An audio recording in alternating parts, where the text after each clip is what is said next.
So, drones, I remember when people first started talking about drones, and everybody was fascinated by drones. You know, there was this story about a pizza delivery with a drone, and then the GoPro, you know, filming beautiful, and everybody loved the drones. But then it became the drones, you know, killing people in the Middle East. Did you see it coming when, you know, people first started talking about drones? I read a book a couple of years ago called Predators, CIA drones, and it's all about obviously drones in war, you know. And I kind of found it to be so interesting how common it is, you know. It's being used all the time, you know, but we don't really hear about it. But what I became really interested in was the future inventions of drones, which are basically they're making new ones with like artificial intelligence, which can kind of like make their own decisions. And to me, this makes me think we're living in like the Terminator or something as well. Right. So would they decide on their own to deliver pizza or to kill people, maybe? Exactly. Yeah. We're living in a sort of this moment in time where artificial intelligence is really starting to have an influence in it. Yeah. Right. So, what about Drones, the song? Will you perform that a cappella?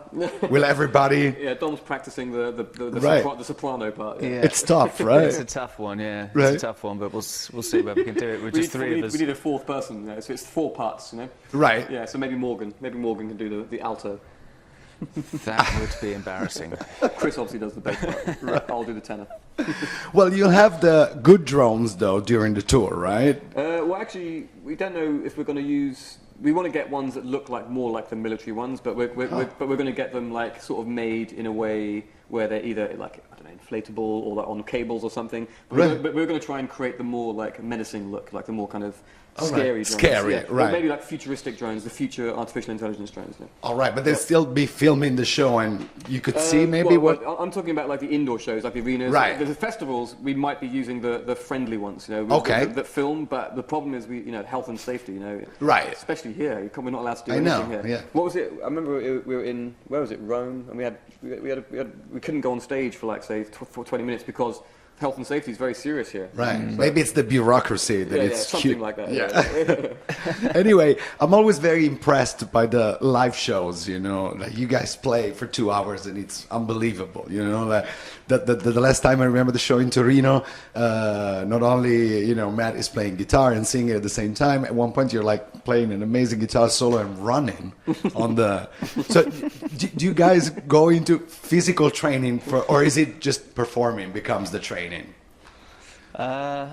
Well, you know, we try and you kind of build up to it. You know, it takes a few shows to kind of get into your groove and like figure out how to kind of find enough energy to kind of perform for 2 hours. But 2 hours is a long show, so especially with the music you guys play. Yeah. You need to try and stay vaguely fit to be able to do it, to be able to run and do a guitar solo at the same time. It's pretty tough. But would you do that on the first show, or does that become... No, the first show is always a shock. You know? All right. Because when you've not played for a long time, you come on stage, you think you can do everything, and like after the 4th song, you're like...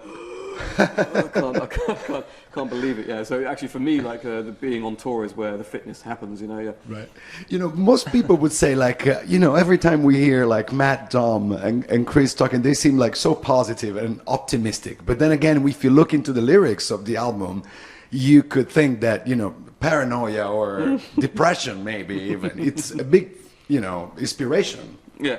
Well, I think for anybody who experiences any hard times, I think, you know, sharing those experiences or talking about them, expressing yourself is like, people do it with their family, they do it with their friends, you know, but I like to do it in music, you know, so I express all sorts of feelings, you know, good and bad, you know. Right. And so that music's always been a very powerful sort of therapeutic experience for me, you know, because I love it. Sure.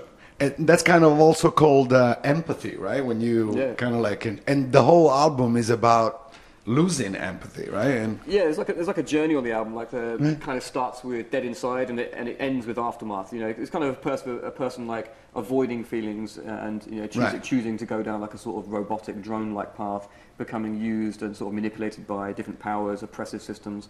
And then by the time you get to like Defector and Revolt, the person kind of finds their strength, and that's where it becomes more positive. You know, and the person kind of regains control of themselves and decides to allow themselves to kind of be positive, and then obviously Aftermath is a love song, you know. So you know, I think, you know, the album, if you look at one song maybe, you can get an impression of it being a very dark feeling, but I think if you listen to the story of the album overall, it's kind of a positive message. Yeah. Right, at the end of it.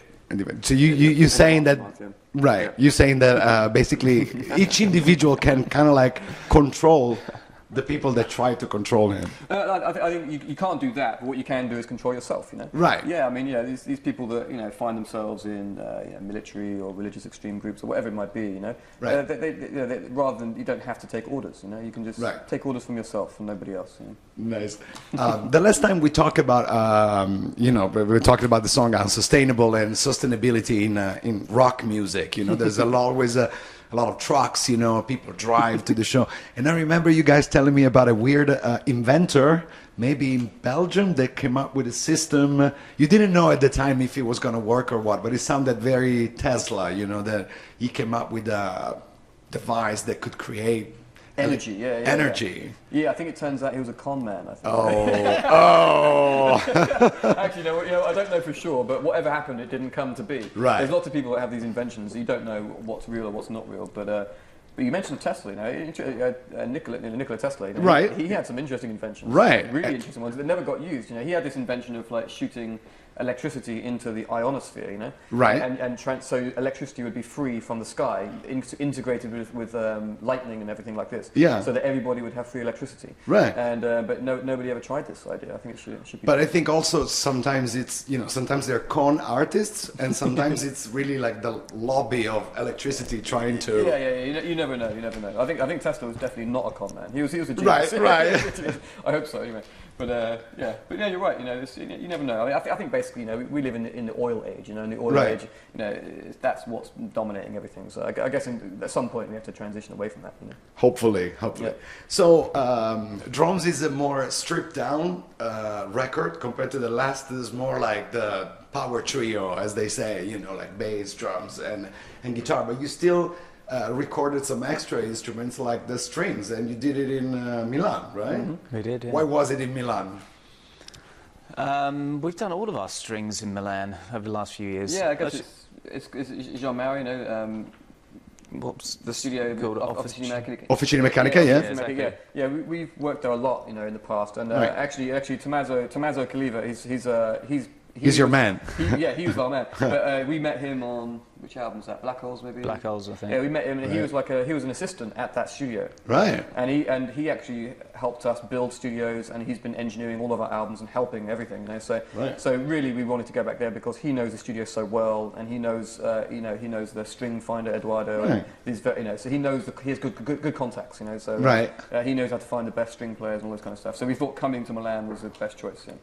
Cool. And an extra instrument, I don't know if you could define that, an extra instrument, but the whistle on the Globalist sounded very Morricone-esque, if you can say. Was that a tribute to Ennio Morricone? I know you're a big fan. I guess it's a tribute to kind of Western films and that whole genre. And obviously, whenever anybody whistles, it's always going to be Morricone. Because he is the king of the whistle. Right. It's kind of like, I guess it suited that song where the song is a person going on this journey into the unknown, the journey into the lonely sort of landscape. It kind of suited the feeling of a Western. Right. And the last time also we always talk a little bit about Italian food. I remember you guys, and this again goes with the sustainability because it's nice to eat local, when you're somewhere. Yeah, of course. So I remember you guys being very enthusiastic about pizzoccheri. Yeah. Was that it? Is there a new thing that you discovered on in Italy? Italian menus? I like the strangled priest. The strangled priest. Oh, strozzapreti. Strozzapreti. Yeah, that's my favorite pasta now. I love this one. Yeah. With what sauce? Just simple tomato basil. They're the green, right? No, it's like a twisted. It's a twisted. Right. It's like I don't know, like a thick linguine twisted. Yeah, I love how it sounds in English. The strangled priest. Strangled priest. Such a dark name, It goes with drones, especially the first part, Exactly. So looking at the live schedule, I'm thinking I'm almost anxious for these guys. You play St. Petersburg and then Asia and then Los Angeles and then Rome. How do you guys, when you look at the schedule, what's your, impression? Do you ever get that feeling like, oh my God, how are we going to get through this? Yeah, initially at the start, it's like, really? We have the whole, year and a bit completely planned out, penciled out pretty much. Right, it's like, Jesus. But, it's exciting at the same time. When I see the dates, I'm like, cool, we're going to go there. And we're going to a few places where we haven't been to for a little while, like Southeast Asia. We have been there for a few albums, and around Europe, South America as well, you know, so it's going to be a fun tour, really. But yeah, when you're facing it right at the beginning, it's a little bit like daunting, like Jesus. Right. It's a year on the road, but it should be good. It's going to be great. Is there going to be some time in Devonshire during the year, or when you guys leave home, it's just for good? Well, we actually just played there. You know, I know, I've seen it on Instagram. Right? Yeah. Exactly, yeah. We did like a little tour around the UK of like slightly smaller theatres, like Manchester. Yeah, and it was amazing, and it was kind of great to kind of reconnect a little bit with kind of our roots, you know, and our rock roots in some ways, and the audiences went mental as well. They just went crazy, and it was a good chance just to kind of play some new songs. Right. But yeah, we played in Devon anyway. We played in Exeter, which is where we're from, and it was. We haven't been down there for years, and it was great to see some family and friends. There's a legend that talks about the first, maybe it wasn't the first ever show that you guys played, but it's like some Battle of the Bands concert that somebody says it has been their highlight for a long time, just the energy of that show, right? Was that, how long ago was that? Who said that? that was our... no, I don't think what we mean is we said that was what... That was obviously a really important moment for us, because I think... You trashed the stage and smashed this... We were actually called Rocket Baby Dolls at this time. Right. It was still, you know, Don, Chris... But it was the three of you, yeah. It was the three of us, but I think we didn't really take anything seriously then, you know. We were just kind of having a chaotic time and being a bit mental in a... but it wasn't until when we accidentally won. You know, we won the Battle of the Bands, and after that we kind of thought maybe we should be more serious, and we changed to Muse, and we became very miserable. No, I'm joking. We kind of that inspired us. I think we did. It made us believe we had a chance. You know. Right. Yeah. So would that be like an advice to like a young band? Like, it's 20 years later, you know, so it's a different time and age. But like, if a band really wants to break through, should they like participate in all this? I mean, Battle of Bands is kind of a bit of a cheesy idea, yeah, because you can't really have a competition between music. But I don't know. I mean, I think advice for young people today. I mean, I don't know. I mean, we toured so much. You know, I think that was one thing that made us what we are. You know, we just played live all the time. You know, everywhere we went, anywhere that would want us, we would play. You know, for about 5-10 years. You know. And I think that's really what made us what we are, is this endless touring and playing. So it's really like better to go door to door than just have like 3 minutes of fame in a talent show, or of course, much better. Yeah. You want to make connection with people, you know, like, and you want to go and see them in their town. You know, through the television, it's a very superficial connection. You know? Cool. All right, guys, thank you so much, as everything, really, as all the time, you know.